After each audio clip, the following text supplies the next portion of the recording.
ఇవాళ యూసఫ్గూడలో సినీ కార్మికుల అభినందన సభ జరగనుంది. సాయంత్రం 4 గంటలకు యూసఫ్గూడ పోలీస్ మైదానంలో జరగనుంది.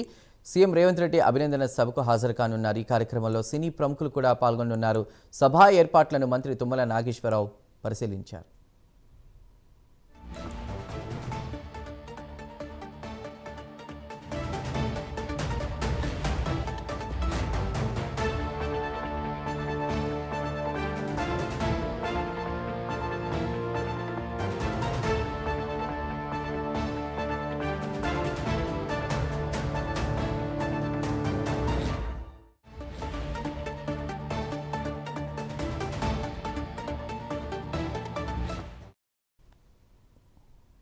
ఇవాళ యూసఫ్గూడలో సినీ కార్మికుల అభినందన సభ జరగనుంది. సాయంత్రం 4 గంటలకు యూసఫ్గూడ పోలీస్ మైదానంలో ఈ సభ జరగనుంది. ఇక సీఎం రేవంత్ రెడ్డి అభినందన సభకు హాజరు కానున్నారు. ఇక ఈ కార్యక్రమంలో సినీ ప్రముఖులు పాల్గొనున్నారు. సభ ఏర్పాట్లను ఇప్పటికే మంత్రి తుమ్మల నాగేశ్వరరావు పరిశీలించారు.